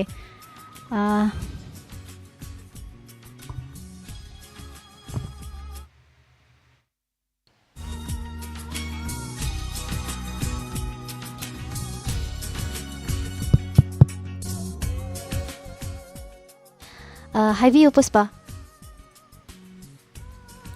ꯃꯌꯥꯝꯅ ꯗꯥꯏꯂꯣꯛ ꯇꯧꯕꯤꯔꯩ ꯑꯗꯨꯒ ꯃꯤꯃꯤꯀ꯭ꯔꯤ ꯇꯧꯕꯤꯔꯩ ꯏꯁꯩ ꯁꯛꯄꯤꯔꯩ ꯂꯣꯏꯅꯀꯣ ꯑꯗ ꯑꯩꯈꯣꯏ ꯃꯤꯑꯣꯏꯕꯁꯦ ꯃꯤꯅ ꯉꯪꯉꯝꯕ ꯏꯁꯩ ꯑꯃ ꯁꯨꯝ ꯉꯪꯉꯝꯕꯗ ꯑꯩꯅꯁꯨ ꯍꯦꯛꯇ ꯈꯪꯍꯧꯗꯅ ꯉꯪꯊꯣꯛꯄ ꯑꯩꯅ ꯁꯨꯝ ꯉꯪꯉꯒ ꯂꯩꯔꯝꯕ ꯏꯁꯩꯁꯦ ꯑꯩꯒ ꯅꯛꯅꯕ ꯑꯃꯅ ꯍꯥꯏꯗꯤ ꯋꯥꯈꯜꯗꯗꯤ ꯃꯥꯅ ꯁꯛꯏꯕ ꯏꯁꯩꯁꯦ ꯑꯩ ꯁꯛꯀꯦꯒ ꯈꯜꯂꯨꯕꯗꯤ ꯂꯩꯇꯕ ꯆꯤꯟꯗ ꯑꯗꯨꯝ ꯉꯪꯊꯣꯛꯈꯤꯕꯁꯦ ꯌꯥꯎꯋꯦ ꯍꯥꯏꯖꯔꯤꯕꯀꯣ ꯑꯆꯨꯝꯕꯅꯦ ꯑꯗꯣ ꯊꯧꯔꯝꯁꯨ ꯂꯣꯏꯁꯤꯜꯂꯛꯀꯗꯧꯔꯦ ꯑꯗꯨꯒ ꯉꯁꯤꯒꯤ ꯀꯣꯂꯔꯁꯤꯡꯅ ꯁꯛꯄꯤꯔꯝꯕ ꯏꯁꯩꯁꯤꯡꯒꯤ ꯃꯔꯛꯇꯒꯤ ꯏꯁꯥꯅꯒ ꯉꯪꯊꯣꯛꯈꯤꯕ ꯉꯪꯅꯤꯡꯕ ꯐꯥꯎꯕ ꯏꯁꯩ ꯅꯤꯡꯁꯤꯡꯕꯤꯀꯣ ꯉꯁꯤꯒꯤ ꯂꯩꯇ꯭ꯔꯒꯁꯨ ꯑꯗꯨꯝ ꯌꯥꯏ ꯑꯗꯣ ꯐꯥꯎꯕꯤꯈꯤꯕ ꯏꯁꯩꯁꯦ ꯀꯔꯝꯕꯒ ꯑꯣꯏꯒꯦ ꯉꯁꯤꯒꯤ ꯀꯣꯂꯔꯁꯤꯡꯅ ꯁꯛꯄꯤꯔꯛꯈꯤꯕ ꯏꯁꯩꯁꯤꯡꯗ ꯉꯁꯤꯒꯤ ꯀꯣꯂꯔꯁꯤꯡꯅ ꯁꯛꯂꯛꯈꯤꯕ ꯏꯁꯩꯗ ꯑꯩꯅ ꯁꯨꯝ ꯉꯪꯅꯤꯡꯕ ꯍꯥꯏꯔꯒꯗꯤ ꯁꯣꯔꯤ ꯁꯦꯟꯖꯝꯒꯤ ꯃꯤꯟꯁꯤꯟꯕ ꯉꯝꯗ꯭ꯔꯕ ꯇꯧꯕꯗꯣ ꯑꯗꯨ ꯉꯪꯅꯤꯡꯉꯦ ꯑꯗꯨ ꯃꯇꯦꯛ ꯑꯃꯇꯪ ꯇꯥꯕ ꯌꯥꯒꯗ꯭ꯔꯣꯗꯣ ꯍꯩꯇꯦ ꯑꯗꯨ ꯅꯨꯄꯥꯒꯤ ꯏꯁꯩꯅꯤ ꯑꯗꯣ ꯄꯨꯁꯄꯥꯔꯥꯅꯤꯁꯦ ꯌꯥꯝ ꯉꯛꯄꯅꯤ ꯃꯥꯗꯤ ꯁꯠ ꯁꯠ ꯍꯥꯏꯖꯤꯜꯂꯛꯀꯗꯣꯏꯅꯦꯕꯀꯣ ꯑꯗꯣ ꯃꯇꯦꯛ ꯑꯃ ꯈꯨꯗꯣꯜ ꯇꯝꯖꯒꯦ ꯐꯖꯗꯕꯗꯤ ꯊꯤꯅꯒꯨꯝꯁꯦ ꯍꯥꯏꯇꯥꯔꯦꯅꯦ ꯁꯨꯝ ꯉꯪꯖꯕꯅꯤꯅ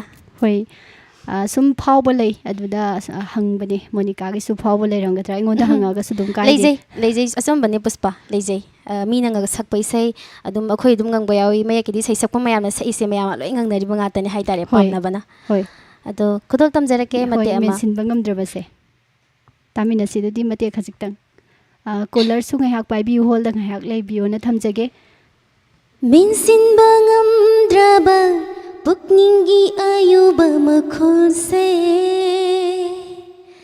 ꯃꯦꯟꯁꯤꯟꯕ ꯉꯝꯗ꯭ꯔꯕ ꯄꯨꯛꯅꯤꯡꯒꯤ ꯑꯌꯨꯕ ꯃꯈꯣꯜꯁꯦ ꯅꯪꯒꯤ ꯋꯥꯍꯩꯒꯤ ꯊꯧꯔꯕ ꯇꯥꯖꯤꯜꯅ ꯇꯦꯟꯅ ꯍꯟꯖꯤꯟ ꯊꯤꯟꯗꯠꯄꯤꯔꯦ ꯅꯪꯒꯤ ꯋꯥꯍꯩꯒꯤ ꯇꯧꯔꯕ ꯇꯥꯖꯤꯜꯅ ꯇꯦꯟꯅ ꯍꯟꯖꯤꯟ ꯊꯤꯟꯗꯠꯄꯤꯔꯦ ꯊꯥꯒꯠꯆꯔꯤ ꯃꯇꯦꯛ ꯑꯃꯇꯪ ꯈꯨꯗꯣꯜ ꯇꯝꯖꯕꯅꯤ ꯃꯈꯥ ꯇꯥꯖꯗ꯭ꯔꯦ ꯁꯠ ꯂꯥꯎꯅ ꯍꯥꯏꯖꯤꯟꯕꯅꯦ ꯑꯗꯣ ꯄꯥꯝꯕ ꯏꯁꯩꯁꯤꯗꯤ ꯑꯗꯨꯝ ꯉꯥꯡꯊꯣꯔꯛꯄꯗ ꯃꯌꯦꯛꯇ ꯁꯨꯔꯗ ꯈꯔ ꯆꯦꯟꯅꯖꯔꯒꯁꯨ ꯈꯔ ꯃꯈꯩꯗꯤ ꯑꯗꯨꯝ ꯉꯥꯡꯊꯣꯛꯄꯁꯦ ꯉꯝꯃꯦ ꯑꯗꯣ ꯃꯣꯅꯤꯀꯥꯅ ꯇꯥꯛꯄꯤꯔꯦ ꯃꯃꯥꯡꯗꯒꯤ ꯏꯁꯩꯁꯦ ꯁꯛꯅꯤ ꯍꯥꯏꯕꯒꯤ ꯈꯣꯠꯄꯒꯤ ꯂꯩꯖꯕ ꯅꯠꯇꯦ ꯑꯗꯨ ꯃꯌꯥꯝꯅꯒ ꯁꯛꯄꯨ ꯍꯧꯖꯤꯛ ꯀꯣꯂꯔ ꯑꯃꯅ ꯁꯛꯄ ꯇꯥꯕꯤꯈ꯭ꯔꯕ ꯃꯇꯨꯡꯗ ꯏꯁꯥꯗ ꯉꯪꯅꯤꯡꯕꯒꯤ ꯑꯗꯨꯝ ꯉꯪꯖꯩ ꯍꯥꯏꯕ ꯇꯥꯔꯦ ꯁꯛꯄ ꯂꯣꯏꯈ꯭ꯔꯕ ꯃꯇꯨꯡ ꯑꯩ ꯑꯍꯥꯟꯕ ꯀꯣꯂꯔꯒꯤ ꯏꯁꯩꯁꯦ ꯌꯥꯝ ꯐꯖꯩꯅ ꯄꯨꯁꯄꯥꯔꯤꯗ ꯍꯥꯏꯖꯩ ꯑꯗꯨꯒ ꯑꯩ ꯑꯗꯨꯝ ꯉꯪꯖꯩ ꯍꯥꯏꯕ ꯇꯥꯔꯦ ꯐꯥꯔꯨꯕ ꯅꯠꯇ꯭ꯔꯒꯁꯨ ꯃꯤꯅ ꯁꯛꯂꯛꯄ ꯏꯁꯩꯗ ꯉꯪꯅꯤꯡꯕ ꯄꯣꯛꯄꯁꯦ ꯑꯗꯨꯝ ꯄꯣꯛꯑꯦ ꯍꯥꯏꯖꯕ ꯇꯥꯔꯦ ꯊꯥꯒꯠꯆꯔꯤ ꯑꯗꯨꯗꯤ ꯃꯊꯪꯒꯤ ꯀꯣꯂꯔ ꯂꯧꯈꯠꯄꯤꯌꯨ ꯄꯨꯁꯄꯥ ꯍꯜꯂꯣ Hello. ꯀꯅꯥ ꯑꯣꯏꯕꯤꯔꯕꯅꯣ Good afternoon, madam. I Hiyangnam Awang Leikaidagi Pravina. Afternoon ꯀꯔꯤ ꯏꯁꯥꯒꯤ ꯍꯩꯖꯕ ꯉꯁꯤꯗꯤ ꯄ꯭ꯔꯕꯤꯅꯥ ꯀꯔꯤ ꯂꯥꯟꯊꯣꯛꯄꯤꯗꯧꯔꯤ Madam, ꯊꯥꯏꯅꯒꯤ ꯑꯔꯤꯕ ꯏꯁꯩ ꯑꯃꯇꯪ ꯁꯛꯆꯔꯛꯀꯦ. ꯍꯣꯏ ꯇꯥꯃꯤꯟꯅꯁꯤ ꯍꯣꯏ. Ichik hunba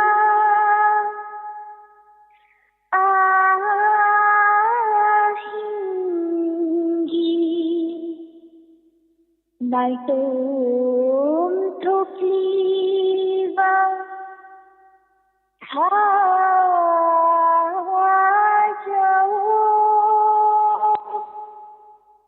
thajanam gungaizari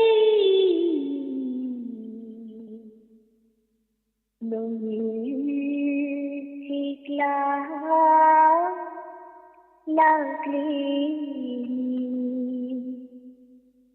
Tangikli thamu Ngasigi ahisi Thajanum Aningi kumhaida Tangikli thamu Ngasigi ahisi Malang jabi hada chekla kari khalluri nangita oina nangita nate numadul thagashe iyaida sajadi tharosh lairi Kauganu chiklao khanja ho thamoida Kauganu chiklao khanja ho thamoida Thajani Taibang kumhaingi Thajani Taibang kumhaingi Tangikli thamu Ngasigi ahimse Thajawo nahashu Kari tabile Jamlavi mahaki Thamoyi yawa Kari netana Chakli vanana Kanagi mafamda chirolgi khanna karigi netana chasli vananna Kanagi mafamda chirolgi khanna kainava thunava nakhoina tambiva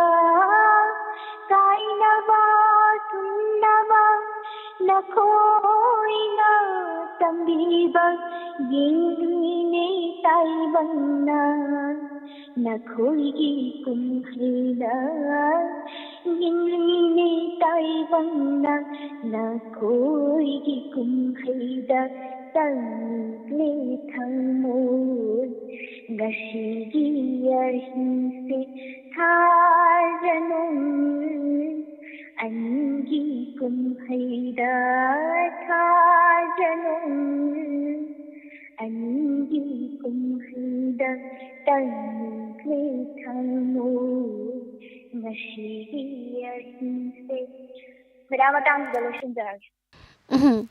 ꯌꯥꯝꯅ ꯐꯖꯈ꯭ꯔꯦ ꯍꯥꯏꯕ ꯇꯥꯔꯦ ꯄꯨꯁꯄꯥ ꯍꯥꯏꯅꯤꯡꯉꯥꯏ ꯂꯩꯇꯦ ꯃꯌꯥꯝꯅ ꯃꯥꯔꯛꯁꯨ ꯄꯤꯕꯤꯔꯛꯑꯦ life ꯆꯥꯔꯠꯇ ꯂꯩꯕ ꯃꯌꯥꯝꯅ 100ꯗ 100 ꯐꯪꯉꯦ ꯍꯥꯏꯗꯅ ꯌꯥꯝ ꯐꯖꯅ ꯁꯛꯄꯤꯔꯦ ꯑꯗꯣ ꯄ꯭ꯔꯕꯤꯅꯥ ꯀꯩꯅꯣꯝꯇ ꯍꯪꯖꯧꯒꯦ ꯄ꯭ꯔꯕꯤꯅꯥꯁꯦ ꯍꯧꯖꯤꯛ ꯐꯥꯎꯗ ꯏꯁꯩꯒꯤ ꯂꯝꯗ ꯂꯩꯕꯀꯣ ꯂꯩꯀꯥꯏꯗ ꯂꯩꯃꯤꯟꯅꯕ ꯅꯠꯇ꯭ꯔꯒꯁꯨ ꯗꯥꯏꯃꯟ ꯔꯦꯗꯤꯑꯣ ꯇꯥꯕꯤꯕ ꯑꯗꯨꯒ ꯄ꯭ꯔꯕꯤꯅꯥꯒꯤ ꯑꯗꯨꯝ ꯃꯃꯥꯡꯗꯁꯨ ꯏꯁꯩ ꯐꯖꯅ ꯑꯗꯨꯝ ꯂꯥꯟꯊꯣꯛꯄꯤꯈ꯭ꯔꯦꯗꯅꯀꯣ ꯑꯗꯣ ꯍꯧꯖꯤꯛ ꯐꯥꯎꯗ ꯏꯁꯩ ꯂꯥꯟꯊꯣꯔꯛꯄꯁꯤꯗ ꯏꯆꯟ ꯅꯪꯗꯤ ꯏꯆꯥꯅꯨꯄꯤ ꯅꯪꯗꯤ ꯏꯁꯩ ꯁꯛꯄ ꯌꯥꯝ ꯐꯅꯤ ꯏꯁꯩ ꯁꯛꯄꯗ ꯁꯣꯏꯗꯅꯃꯛꯀꯤ ꯐꯥꯎꯅꯤ ꯏꯁꯩ ꯁꯛꯑꯣ ꯒꯥꯏꯅ ꯍꯥꯏꯕ ꯀꯃꯦꯟꯠꯀꯥꯁꯦ ꯄꯤꯕꯤꯔꯛꯄ ꯂꯩꯕ꯭ꯔꯣ ꯃꯦꯗꯥꯝ ꯃꯌꯥꯝ ꯅꯨꯡꯁꯤꯕꯤꯗꯅ ꯈꯔ ꯑꯗꯨꯝ ꯍꯥꯏꯕꯤꯔꯛꯄ ꯂꯩ ꯍꯣꯏ ꯃꯌꯥꯝꯅ ꯍꯥꯏꯔꯛꯄꯁꯦ ꯈꯔꯗꯤ ꯑꯗꯨꯝ ꯆꯨꯝꯃꯗꯕꯅꯤꯀꯣ ꯑꯩꯈꯣꯏꯒꯤ ꯃꯥꯏꯀꯩꯗꯒꯤꯁꯨ ꯄ꯭ꯔꯕꯤꯅꯥꯗ ꯑꯗꯨꯝ ꯍꯥꯏꯖꯔꯤꯗꯨꯅꯤ ꯏꯁꯩ ꯌꯥꯝ ꯍꯩ ꯈꯣꯜꯂꯩ ꯈꯣꯟꯗꯥ ꯌꯥꯝ ꯆꯥꯅꯩ ꯆꯨꯅꯩ ꯁꯨꯔꯃꯦꯟ ꯌꯥꯝ ꯇꯥꯅ ꯁꯛꯏ ꯏꯁꯩ ꯁꯛꯄꯗ ꯁꯣꯏꯗꯅꯃꯛꯀꯤ ꯐꯥꯎꯔꯕ ꯁꯤꯡꯒꯔ ꯑꯃꯗꯤ ꯍꯣꯠꯄꯨ ꯍꯣꯠꯅꯔꯒꯗꯤ ꯁꯣꯏꯗꯅ ꯂꯦꯝꯅ ꯃꯥꯡꯉꯣꯏ ꯃꯍꯩ ꯆꯥꯅꯤꯁꯦ ꯑꯩ ꯊꯝꯖꯒꯦ ꯊꯥꯒꯠꯆꯔꯤ ꯃꯌꯥꯝꯒꯤ ꯀꯃꯦꯟꯗꯁꯨ ꯑꯗꯨꯝ ꯄꯤꯕꯤꯔꯛꯑꯦ ꯍꯥꯏꯁꯤꯅꯦ ꯑꯩꯈꯣꯏꯒꯤ ꯅꯠꯇ꯭ꯔꯒꯁꯨ ꯑꯩꯈꯣꯏꯗꯒꯤ ꯈꯛ ꯅꯠꯇ꯭ꯔꯒꯁꯨ ꯃꯣꯅꯤꯀꯥ ꯑꯆꯨꯝꯕꯅꯤ ꯂꯥꯏꯐ ꯆꯥꯔꯠꯇ ꯌꯥꯝ ꯐꯖꯩ ꯍꯧꯖꯤꯛ ꯑꯉꯥꯡ ꯌꯥꯝ ꯑꯣꯏꯔꯤ ꯅꯍꯥ ꯑꯣꯏꯔꯤ ꯑꯗꯨꯅ ꯂꯝꯁꯤꯗ ꯆꯪꯕꯗ ꯁꯣꯏꯗꯅ ꯃꯥꯏ ꯄꯥꯛꯀꯅꯤꯀꯣ ꯑꯗꯣ ꯏꯁꯥꯒꯤ ꯑꯣꯏꯕ ꯃꯣꯠꯇꯤ ꯏꯁꯥꯗ ꯑꯗꯨꯝ ꯂꯩꯔꯝꯃꯒꯅꯤ ꯗꯥꯏꯃꯟ ꯔꯦꯗꯤꯑꯣꯒꯤ ꯊꯧꯔꯝꯗ ꯏꯁꯥꯒꯤ ꯍꯩꯖꯕ ꯏꯁꯩ ꯃꯔꯛꯇ ꯑꯗꯨꯝ ꯂꯥꯟꯊꯣꯛꯄꯤꯕ ꯇꯥꯕ ꯌꯥꯝ ꯅꯨꯡꯉꯥꯏ ꯇꯥꯕꯤꯔꯤꯕꯁꯤꯡꯅ ꯌꯥꯝ ꯊꯥꯒꯠꯄꯤꯔꯛꯏ ꯄ꯭ꯔꯕꯤꯅꯥꯕꯨ ꯍꯟꯅ ꯊꯥꯒꯠꯆꯔꯤ ꯃꯇꯨꯡ ꯇꯥꯔꯛꯄꯁꯤꯡꯗꯁꯨ ꯑꯗꯨم ꯍꯩꯖꯕ ꯏꯁꯥꯒꯤ ꯏꯁꯩ ꯈꯨꯗꯣꯜ ꯇꯝꯕꯤꯌꯨ ꯉꯁꯤꯒꯤ ꯑꯣꯏꯅꯗꯤ ꯑꯇꯣꯞꯄ ꯀꯣꯂꯔ ꯑꯃꯗ ꯑꯃꯨꯛ ꯈꯨꯗꯣꯡꯆꯥꯕ ꯄꯤꯖꯔꯤ thank you madam welcome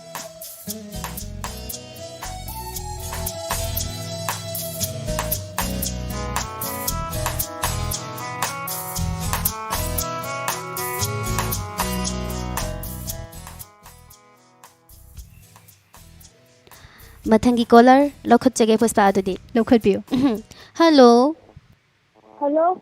hello ꯇꯥꯖꯔꯦ ꯏꯁꯥꯒꯤ ꯃꯤꯡ ꯂꯩꯐꯝ ꯍꯥꯟꯅ ꯍꯥꯏꯕꯤꯌꯨ ꯃꯦꯗꯥꯝ ꯑꯩ ꯈꯥꯉꯕꯣꯛꯇꯒꯤ ꯃꯦꯝꯊꯣꯏ ꯃꯦꯝꯊꯣꯏꯁꯦ ꯑꯗꯨꯝ ꯉꯁꯤ ꯁꯔꯨꯛ ꯌꯥꯕꯤꯔꯛꯑꯦ ꯍꯥꯏꯕ ꯇꯥꯔꯦ ꯊꯥꯒꯠꯆꯔꯤ ꯃꯦꯝꯊꯣꯏ ꯉꯁꯤꯗꯤ ꯏꯁꯥꯒꯤ ꯍꯩꯖꯕ ꯀꯔꯝꯕ ꯇꯦꯂꯦꯟ ꯎꯠꯊꯣꯛꯄꯤꯒꯗꯧꯔꯤ ꯃꯦꯗꯥꯝ ꯏꯁꯩ ꯑꯝꯇ ꯁꯛꯆꯒꯦ ꯑꯗꯨꯗꯤ ꯏꯁꯩ ꯍꯧꯕꯤꯔꯣ ꯏꯁꯩ ꯇꯥꯃꯤꯟꯅꯁꯤ ꯃꯌꯥꯝ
ꯊꯥꯒꯠꯆꯔꯤ ꯃꯦꯝꯊꯣꯏ ꯌꯥꯝꯅ ꯂꯨꯕ ꯏꯁꯩ ꯑꯃꯈꯛ ꯌꯥꯝꯅ ꯃꯔꯤꯛ ꯆꯨꯝꯅ ꯐꯖꯅ ꯁꯛꯄꯤꯔꯝꯕ ꯍꯣꯏ ꯍꯥꯏꯅꯤꯡꯉꯥꯏ ꯂꯩꯇꯅ ꯊꯥꯒꯠꯆꯔꯤ ꯊꯧꯔꯝꯁꯤꯗ ꯁꯔꯨꯛ ꯌꯥꯕꯤꯔꯝꯕ ꯑꯗꯨꯗꯤ ꯄꯨꯁꯄꯥ ꯀꯣꯂꯔꯁꯦ ꯑꯃꯒ ꯂꯧꯈꯠꯆꯔꯒ ꯃꯇꯝꯁꯦ ꯂꯩꯁꯜꯂꯛꯇꯕꯅꯤꯅ ꯉꯁꯤꯒꯤ ꯊꯧꯔꯝꯁꯦ ꯂꯣꯏꯁꯤꯟꯅꯕ ꯀꯣꯂꯔ ꯑꯃꯗ ꯈꯨꯗꯣꯡꯆꯥꯕ ꯄꯤꯔꯕ ꯃꯇꯨꯡꯗ ꯃꯈꯥ ꯇꯥꯔꯛꯄ ꯀꯣꯂꯔ ꯂꯧꯈꯠꯆꯔꯔꯣꯏ ꯉꯁꯤꯒꯤ ꯑꯣꯏꯅ ꯂꯥꯏꯚ ꯇꯦꯂꯦꯟ ꯍꯟ ꯊꯧꯔꯝ ꯑꯁꯤꯒꯤ ꯑꯔꯣꯏꯕ ꯀꯣꯂꯔ ꯃꯌꯥꯝꯗ ꯈꯨꯗꯣꯜ ꯇꯝꯖꯒꯦ ꯂꯧꯈꯠꯄꯤꯌꯨ ꯀꯣꯂꯔꯁꯤꯅ ꯀꯔꯝꯕ ꯇꯦꯂꯦꯟ ꯃꯌꯥꯝꯒꯤꯗꯃꯛ ꯎꯠꯊꯣꯛꯄꯤꯔꯛꯄꯒꯦ ꯍꯥꯏꯕꯗꯣ ꯇꯔꯥꯝ ꯅꯣꯛꯆꯔꯤ ꯃꯤꯡ ꯂꯩꯐꯝ ꯈꯪꯖꯒꯦ ꯑꯩ ꯇꯧꯖꯔꯛꯏꯁꯦ ꯈꯣꯡꯖꯣꯝ ꯆꯤꯡꯊꯥꯝꯗꯩ ꯅꯣꯗꯤꯌꯥꯆꯥꯅꯤ ꯁꯥꯔ ꯅꯣꯗꯦꯆꯥꯟ ꯃꯇꯝ ꯀꯨꯏꯔꯕꯒꯤ ꯇꯨꯡꯗ ꯉꯁꯤ ꯑꯃꯨꯛ ꯈꯣꯟꯖꯦꯜ ꯇꯥꯍꯟꯕꯤꯔꯛꯄ ꯍꯥꯏꯅꯤꯡꯉꯥꯏ ꯂꯩꯇꯅ ꯊꯥꯒꯠꯆꯔꯤ ꯑꯅꯥ ꯑꯌꯦꯛ ꯌꯥꯎꯕꯤꯔꯨꯕ꯭ꯔꯣ ꯁꯥꯔ ꯑꯅꯥ ꯑꯌꯦꯛ ꯌꯥꯎꯖꯗꯦ ꯃꯦꯝ ꯃꯦꯝ ꯑꯅꯤꯕꯨꯁꯨ ꯊꯥꯒꯠꯆꯔꯤ ꯊꯥꯒꯠꯄ ꯐꯣꯡꯗꯣꯛꯆꯔꯤ ꯅꯣꯛꯄ ꯌꯥꯕ ꯋꯥꯔꯤ ꯃꯆꯥ ꯑꯃꯈꯛꯇ ꯂꯤꯖꯒꯦ ꯃꯦꯝ ꯍꯣꯏ ꯑꯔꯣꯏꯕ ꯌꯥꯝꯅꯁꯨ ꯀꯣꯂꯔꯁꯨꯅꯤ ꯍꯩꯕꯅꯤ ꯍꯥꯏꯕ ꯇꯥꯔꯦ ꯑꯩꯈꯣꯏꯒꯤ ꯁꯥꯔ ꯅꯣꯗꯦꯆꯥꯟꯁꯦ ꯇꯥꯃꯤꯟꯅꯁꯤ ꯁꯥꯔ ꯍꯧꯕꯤꯔꯛꯑꯣ ꯑꯗꯨꯗꯤ ꯍꯣꯏ ꯃꯦꯝ ꯑꯩꯈꯣꯏꯒꯤ ꯃꯦꯝ ꯃꯤꯑꯣꯏ ꯈꯔ ꯊꯕꯛ ꯁꯨꯃꯤꯟꯅꯕꯖꯥꯠꯅꯤ ꯑꯗꯨꯗ ꯊꯕꯛ ꯁꯨꯔꯤꯉꯩꯁꯤꯗ ꯉꯁꯥꯏꯒꯤ ꯃꯤꯊꯥ ꯑꯃꯈꯛꯅ ꯍꯥꯏꯕꯖꯥꯠꯅꯤ ꯅꯣꯏ ꯁꯅꯥꯒꯤ ꯁꯟ ꯎꯔꯕ꯭ꯔꯥꯅ ꯑꯗ ꯃꯤꯑꯣꯏ ꯈꯔ ꯑꯃꯅ ꯀꯗꯥꯏꯗꯩ ꯋꯥꯅꯣꯗ ꯁꯅꯥꯒꯤ ꯁꯟꯕꯨ ꯂꯩꯕ ꯍꯧꯅꯗꯦ ꯅꯪ ꯉꯥꯡꯉꯤꯗꯣ ꯇꯥꯅꯤꯡꯗꯦꯅ ꯐꯔꯦ ꯐꯔꯦ ꯑꯩ ꯁꯅꯥꯒꯤ ꯁꯟꯁꯦ ꯎꯍꯜꯂꯒꯦ ꯀꯔꯤꯒꯨꯝꯕ ꯁꯅꯥꯒꯤ ꯁꯟꯁꯦ ꯂꯩꯔꯝꯗ꯭ꯔꯒꯅ ꯑꯩꯅ ꯅꯣꯏꯗ ꯆꯥꯛ ꯆꯔꯥ ꯑꯃ ꯄꯤꯖꯕ ꯀꯔꯤꯒꯨꯝꯕ ꯁꯅꯥꯒꯤ ꯁꯟꯁꯦ ꯑꯩꯅ ꯎꯍꯜꯂꯕ ꯂꯩꯔꯝꯃꯒꯅ ꯅꯣꯏꯅ ꯑꯩꯉꯣꯟꯗ ꯆꯥꯛ ꯆꯔꯥ ꯑꯃ ꯄꯤꯖꯕ ꯍꯥꯏꯔꯕ ꯑꯗꯨ ꯍꯣꯏ ꯍꯣꯏꯅ ꯌꯥꯅꯔꯖꯥꯠꯅꯤ ꯑꯗꯨꯒ ꯉꯁꯥꯏꯒꯤ ꯏꯃꯨꯡ ꯑꯃꯗ ꯂꯥꯛꯑꯒ ꯁꯨꯃꯥꯡꯁꯤꯗ ꯂꯦꯞꯄꯒ ꯑꯣ ꯁꯅꯥꯅ ꯀꯧꯕꯖꯥꯠꯅꯤ ꯑꯗꯨ ꯁꯅꯥꯁꯤꯅ ꯊꯣꯛꯂꯛꯑꯦ ꯀꯔꯤ ꯍꯥꯏꯒꯦ ꯑꯩ ꯀꯧꯕꯕꯣ ꯅꯪ ꯁꯟ ꯂꯩꯔꯤꯕ ꯅꯠꯇ꯭ꯔꯥꯅ ꯑꯣ ꯂꯩꯌꯦꯅ ꯁꯟꯒꯣꯝꯗ ꯆꯠꯂ ꯁꯟꯗꯣ ꯌꯦꯡꯍꯜꯂꯖꯥꯠꯅꯤ ꯑꯗꯨꯅ ꯉꯁꯥꯏ ꯁꯅꯥꯒꯤ ꯁꯟ ꯂꯩ ꯍꯥꯏꯕ ꯅꯤꯄꯥꯗꯨꯅ ꯑꯩꯅ ꯍꯥꯏꯗ꯭ꯔꯥ ꯁꯅꯥꯒꯤ ꯁꯟ ꯂꯩꯌꯦꯅ ꯂꯩꯔꯤꯁꯤꯗꯤꯅ ꯃꯥꯅ ꯉꯝꯗꯅ ꯃꯦꯝ ꯆꯥꯛ ꯆꯔꯥ ꯑꯃ ꯃꯥꯅ ꯆꯥꯏꯅ ꯊꯥꯒꯠꯆꯔꯤ ꯌꯥꯝꯅ ꯍꯩꯕ ꯋꯥꯔꯤꯁꯨ ꯑꯣꯏꯔꯦ ꯑꯗꯨꯒ ꯂꯧꯁꯤꯡ ꯌꯥꯝ ꯂꯩꯕ ꯃꯤꯅꯦꯅ ꯊꯝꯖꯒꯦ ꯌꯥꯝ ꯆꯥꯟꯅꯕ ꯍꯥꯏꯇꯥꯔꯦꯀꯣ ꯊꯥꯒꯠꯆꯔꯤ ꯋꯥꯔꯤꯁꯦ ꯁꯨꯃꯥꯏꯅ ꯇꯥꯔꯛꯀꯅꯤꯁꯦ ꯈꯜꯂꯨꯗꯦꯕ ꯑꯗ ꯀꯔꯤꯅꯣ ꯁꯅꯥꯒꯤ ꯁꯟꯁꯦ ꯀꯔꯤ ꯍꯥꯏꯔꯛꯀꯗꯣꯏꯅꯣ ꯁꯥꯔ ꯅꯣꯗꯦꯆꯥꯟꯒꯤꯁꯦꯅ ꯌꯥꯝ ꯈꯧꯔꯥꯡꯅ ꯉꯥꯏꯖꯕꯅꯦ ꯑꯗꯨꯒꯗꯤ ꯊꯥꯒꯠꯆꯔꯤ ꯊꯥꯒꯠꯆꯔꯤ ꯑꯔꯣꯏꯕ ꯀꯣꯂꯔꯁꯨ ꯁꯥꯔ ꯅꯣꯗꯦꯆꯥꯟꯅ ꯑꯣꯏꯔꯦ ꯊꯥꯒꯠꯆꯔꯤ ꯑꯔꯣꯏꯕꯗ ꯃꯌꯥꯝꯕꯨ ꯉꯥꯏꯍꯥꯛꯇꯪ ꯅꯣꯛꯍꯟꯕꯤꯔꯝꯕ ꯍꯟꯅ ꯍꯟꯅ ꯗꯥꯏꯃꯟ ꯔꯦꯗꯤꯑꯣꯒꯤ ꯃꯥꯏꯀꯩꯗꯒꯤ ꯊꯥꯒꯠꯆꯔꯤ ꯋꯦꯜꯀꯝ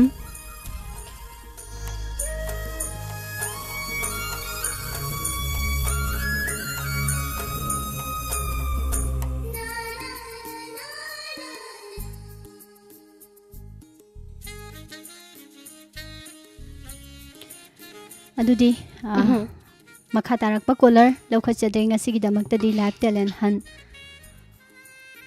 ꯑꯗꯣ ꯆꯠꯅꯕꯤ ꯑꯃꯁꯨꯝ ꯂꯩꯈꯤꯕꯅꯤꯅ ꯃꯣꯅꯤꯀꯥ ꯀꯔꯤꯒꯨꯝꯕ ꯑꯃ ꯇꯧꯔꯒꯗꯤ ꯊꯧꯔꯝꯁꯤ ꯂꯣꯏꯁꯤꯟꯁꯤ ꯑꯦꯡꯀꯔ ꯑꯣꯏꯖꯔꯤꯕ ꯑꯩꯈꯣꯏꯅꯤꯒꯤ ꯁꯥꯏꯠꯇꯒꯤꯁꯨ ꯌꯥꯏ ꯑꯗꯣ ꯀꯩ ꯇꯧꯁꯦ ꯍꯥꯏꯕ ꯃꯔꯛꯇ ꯍꯦꯛ ꯍꯦꯛ ꯁꯥꯟꯅꯕ ꯍꯥꯏꯇꯥꯔꯦꯀꯣ ꯐꯣꯛꯀꯤ ꯗ꯭ꯔꯃꯥ ꯍꯥꯏꯇꯥꯔꯦ ꯐꯣꯛꯁꯦ ꯑꯗꯣ ꯂꯨꯗꯤ ꯂꯨꯏ ꯑꯗꯨꯕꯨ ꯑꯩꯈꯣꯏꯅ ꯋꯥꯍꯩ ꯋꯥꯇꯥ ꯁꯣꯏꯈꯤꯕ ꯌꯥꯎꯔꯒꯁꯨ ꯇꯥꯕꯤꯔꯤꯕ ꯃꯌꯥꯝꯅ ꯉꯥꯛꯄꯤꯌꯨ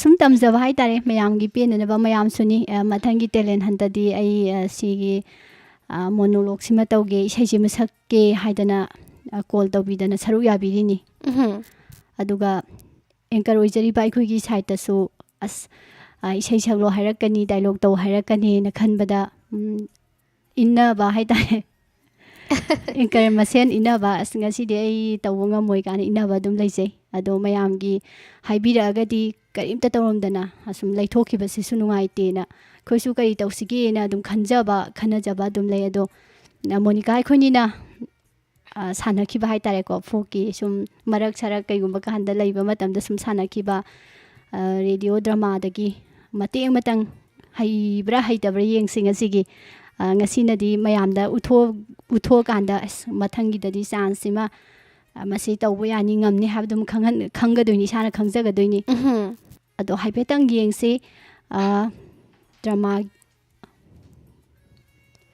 ꯗ꯭ꯔꯃꯥ ꯃꯃꯤꯡꯗꯣ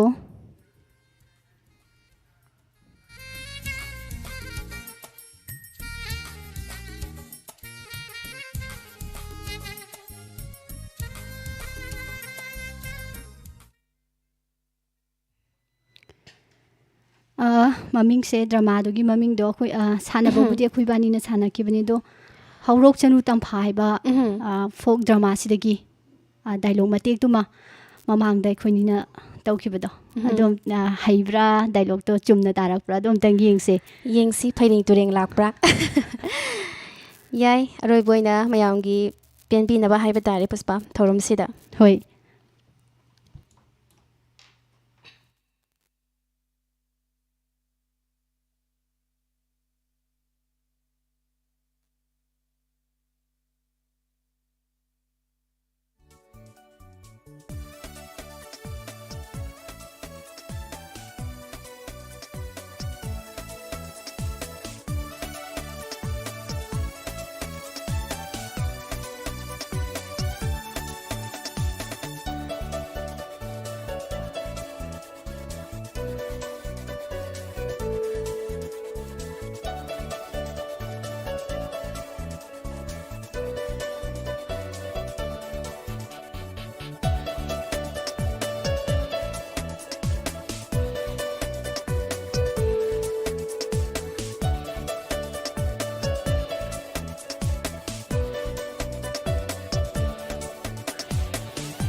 이스 ꯀꯔꯤꯅꯣ ꯃꯤꯀꯞ ꯃꯤꯔꯥꯎ ꯈꯣꯜꯁꯤꯕꯣ ꯍꯦ ꯈꯥꯝꯕꯤ ꯃꯩꯈꯨꯁꯤꯅ ꯀꯗꯥꯏꯗꯒꯤꯅꯣ ꯃꯥꯅꯤ ꯑꯩꯒꯤ ꯏꯄꯥꯝ ꯂꯝꯗꯝꯗꯅꯤ ꯆꯤꯡꯎ ꯏꯕꯨꯡꯉꯣ ꯂꯥꯏꯅꯤꯡꯊꯧ ꯏꯁꯥꯅꯧ ꯅꯅꯥꯎ ꯅꯨꯕꯤ ꯇꯝꯐꯥꯕꯨ ꯇꯥꯂꯣꯏꯁꯤꯡꯗ ꯆꯠꯂꯝꯗꯥꯏ ꯏꯄꯥꯝ ꯍꯧꯔꯣꯛꯆꯝ 이두 ꯀꯣꯟꯊꯧꯖꯝ ꯃꯤꯁꯤ ꯃꯤꯅꯥ ꯅꯪꯍꯜꯂꯣꯏ ꯑꯃꯪ ꯁꯋꯥ ꯇꯥꯍꯜꯂꯣꯏ ꯂꯃꯩ ꯏꯀꯥꯏ ꯎꯍꯜꯂꯣꯏ ꯄꯤꯕꯤꯈꯤꯕ ꯁꯅꯥꯌꯥꯊꯪꯕꯨ ꯀꯥꯎꯕꯤꯔꯕꯅꯤ ꯏꯁꯥꯕꯤ ꯏꯁꯥꯅꯧ ꯌꯦꯡꯕꯤꯌꯨꯅꯤ ꯏꯁꯥꯕꯤ ꯈꯥꯝꯕꯤ ꯃꯩꯈꯨ ꯈꯨꯔꯤꯕꯁꯦ ꯃꯤꯀꯞ ꯃꯤꯔꯥꯎꯈꯣꯜ ꯇꯥꯔꯤꯕꯁꯦ ꯀꯅꯥ ꯀꯥꯏꯅꯕꯒꯤ ꯃꯩꯈꯨꯅꯣ ꯆꯤꯡꯎ ꯁꯅꯥꯌꯥꯊꯪ ꯇꯥꯛꯄꯤꯌꯨꯅꯤ ꯂꯥꯏꯅꯤꯡꯊꯧ ꯍꯦ ꯆꯥꯟꯅꯔꯕꯤ ꯏꯁꯥꯅꯧ ꯇꯝꯐꯥꯎ 이사비 ꯅꯄꯥꯝ ꯍꯧꯔꯛꯆꯝꯗ ꯅꯄꯟ ꯀꯅꯥ ꯁꯤꯗꯦ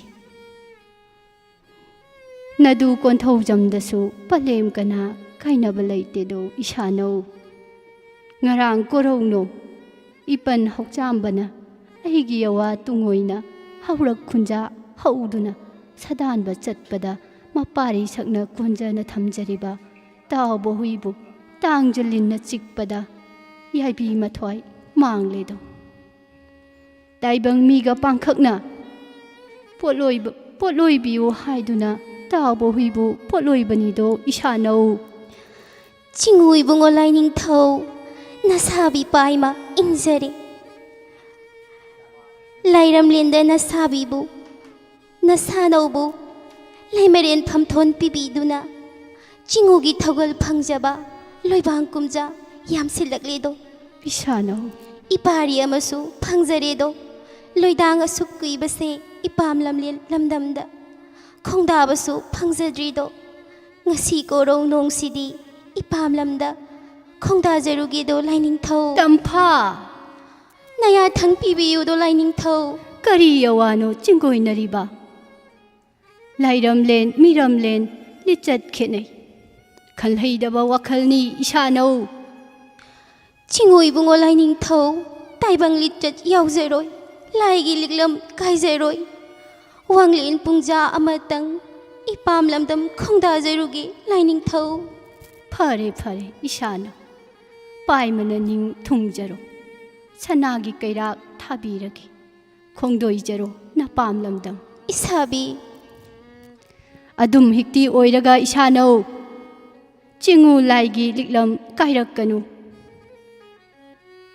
ꯇꯥꯏꯕꯪ ꯆꯤꯟꯖꯥꯛ ꯆꯥꯐꯗꯦ ꯁꯥꯅꯩ ꯌꯨꯅꯩ ꯌꯥꯎꯐꯗꯦꯀꯣ ꯏꯁꯥꯅꯧ 이사비 ꯋꯥꯡꯂꯦꯟ ꯄꯨꯡꯖꯥ ꯑꯃꯗꯒꯤ ꯃꯤꯀꯨꯞ ꯑꯃ ꯆꯤꯟꯊꯗꯅ ꯏꯁꯥꯅꯧ ꯇꯟꯅ ꯑꯃꯨꯛ ꯍꯜꯋꯥꯏꯔꯛꯎ ꯂꯥꯏꯒꯤ ꯄꯔꯝ ꯀꯥꯏꯔꯕ ꯆꯤꯡꯎ ꯅꯥꯠꯅ ताथीबदा इशानौ वारौगनु लाइरमलेन थोंदी थिंगनिको इशानौ चिंगू इबुंगो लाइनिंग थौ नया थंग इकोक तकता हफ्सरीदो लाइनिंग थौ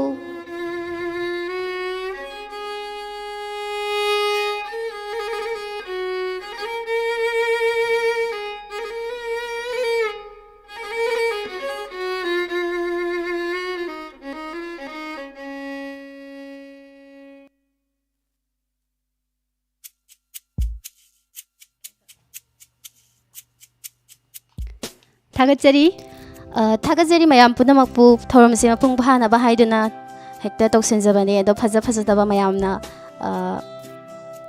अदुम नुसिबिदुना हाइबा तारे होय थागतचरी मयामना थागत पिरकपा हन्ना हन्ना थागतचरी तौजबा Khardah मयामना पुकनिंग थौगत पिबनी ngasigidamakta live talent hanki thaurom matang asida loisinjage loinana diamond radio gi ahanba thaurom parengsu loisinjanabagi ayaba mayamdagi lojari thaurom asida saruk yabirakhiba loinana thaurom asibu howbadagi loiba phawba tabiriba nungsijaraba radio channel asigi listener sing diamond radio gi anchor ani gi maikaidagi hanna hanna ikai khumnabaga loinana thagatba phongdoksari numidang wairam matamda tonga tongan ba makhal mathel kayagi thorom sing diamond radio gi ani suba thorom pareng da puduna laksage matam adu phawbugi oinadi ahan ba thorom pareng loisinjari pumnamakpu pusparani laishram amadi Monica Thoksomani na khurumjari